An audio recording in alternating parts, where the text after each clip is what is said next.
जी अस्सलाम वालेकुम। नेक्स्ट जो टॉपिक है वो हमारे पास पिक्टीन है। हम पिक्टीन के बारे में पढ़ेंगे। पिक्टीन ग्रीक वर्ड है जो निकला है पिक्टिकोस से, और इसका जो मतलब है पिक्टिकोस किसे कहते हैं। पिक्टिकोस a Greek word which means congealed और कर्डल।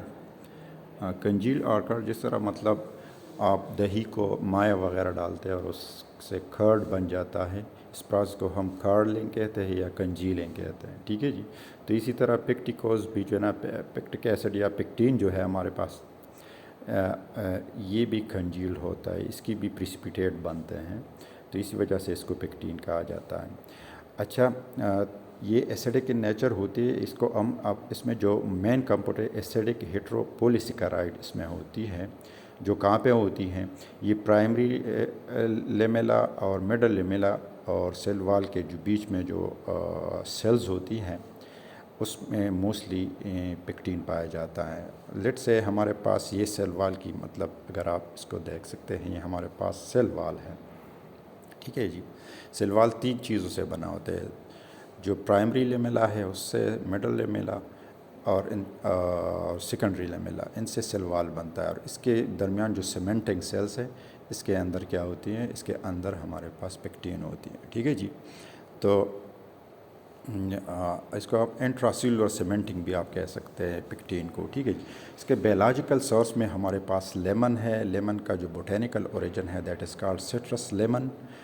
ऑरेंज है हमारे पास, ऑरेंज का बायोलॉजिकल ओरिजिन सिट्रस अरियंथम है, अरियंथियम है। इसके अलावा एप्पल है, एप्पल का बायोलॉजिकल ओरिजिन जो है दैट इज़ पायरस मेलस है। और पपाया है, पपाया को खरीका पपाया भी हम कह सकते हैं, बोटेनिकल ओरिजिन या बोटेनिकल नाम इसका करीका पपाया है।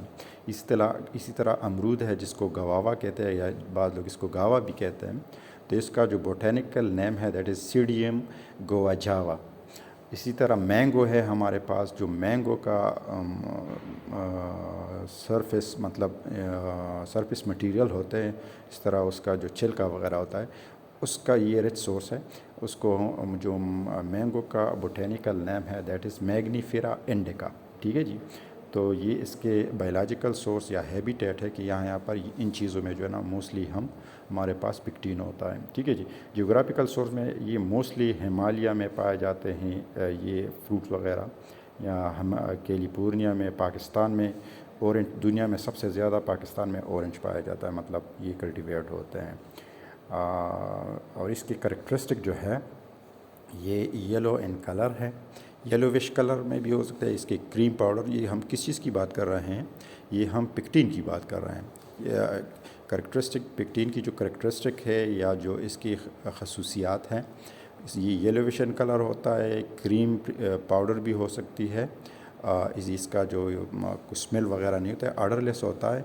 टेस्ट इसका जो है ना म्यूसिलीजेनियस होता है, एसिड लाइक टेस्ट इसका होता है। हाइग्रोस्कोपिक है, मतलब ये मॉइस्चर वगैरह को एब्जॉर्ब करते हैं, और सॉल्युबल इन वाटर है। ठीक है जी। अब पिक्टीन की प्रिपरेशन के बारे में हम पढ़ेंगे। तो सिंपल प्रिपरेशन है इसकी कि हम पिक्टीन को जो है ना किससे ऑब्टेन करते हैं, या कल कहते हैं फ्रूट से। ये फ्रूट में या लेमन हो गया हमारे पास, या मैंगो हो गया, या गवावा हो गया, या इसी तरह जो है ना ऑरेंज वगैरह हो गया, उसके फ्रूट पल्प लेते हैं, उसको डाइल्यूट एसिड के साथ ट्रीट करते हैं, और उसकी टेम्परेचर 90 डिग्री सेंटीग्रेड तक जो है ना हम बढ़ाते हैं, और उसका पीच जो है इसी सोल्यूशन का जो डाइल्यूट एसिड और फ्रूट पल्प है, इसका पीच 3.5 से लेकर 4.4 तक हम इसकी पीच रखते हैं।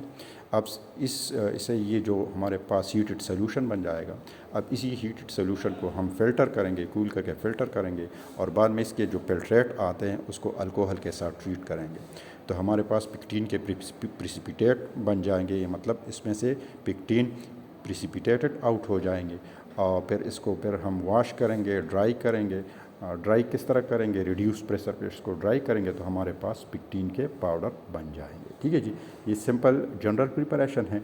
अब हम इसको लेमन पील से और ऑरेंज के पील से यानी छिलके से इसको किस तरह जो है ना कलेक्ट करते हैं या ऑब्टेन या प्रिपेयर करते हैं। तो सबसे पहले लेमन पील या ऑरेंज पील को बॉयल करते हैं फॉर 30 मिनट्स। और इसमें लैक्टिक एसिड, मतलब हम कोई भी एसिड जिसकी पीएच 3.5 से लेकर 4 तक हो, तो वो डालते हैं इसमें। अब इसको जो है ना हम किसी कपड़े में या मतलब हमारे पास कोई अगर अप्रेटिस स्क्वीज़िंग अप्रेटिस हो तो या किसी कपड़े वगैरह में डालते हैं इस सोल्यूशन को और इसको स्क्वीज़ करते हैं।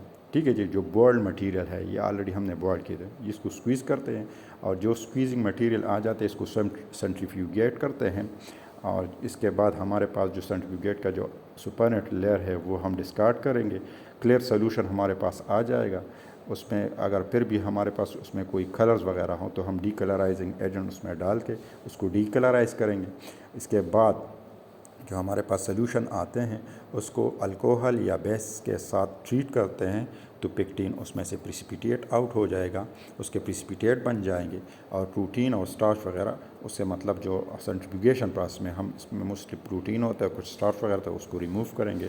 फिर जो हमारे पास पिक्टीन के प्रिसिपिटेंट उसको वॉश आउट करेंगे और उसको ड्राई करेंगे और हमारे पास जो ड्राई या पाउडर पिक्टीन है वो प्रिपेयर हो जाएगा, ऑब्टेन हो जाएगा। अब इसमें जो पिक्टीन में मोस्टली हमारे पास चूँकि हम शुगर या कार्बोहाइड्रेट पढ़ रहे हैं इसी चैप्टर में, तो इसमें मोस्टली इसके कंस्टिट्यूएंट जो है ना ये डी पोली गैलेक्टोरोनिक एसिड में इसमें है, एल रेमनोज है इसमें, डी गैलेक्टोज है इसमें, इस तरह एल एरेबिनोज है, डी ज़ाइलोज है, एल प्रोक्टोज है। तो ये पिक्टीन में मोस्टली हमारे पास पोली एसिड पोली सेकेराइड है इसमें। यूज़ इसके जो एज ए एमल्सिफाइंग एजेंट इसको यूज़ करते हैं, जेलिंग एजेंट इसको यूज़ करते हैं, थिकनिंग एजेंट, एंटी डायरिया मतलब डायरिया वगैरह के लिए भी जो है ना इसको यूज़ कर सकते हैं।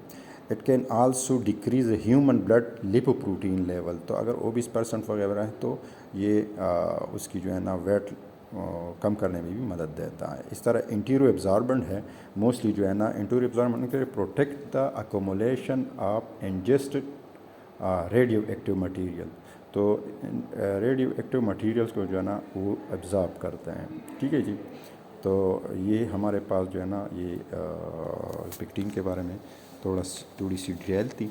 आगे जो है ना इंशाल्लाह सोडियम अर्जिनेट के बारे में पढ़ेंगे। अस्सलाम वालेकुम।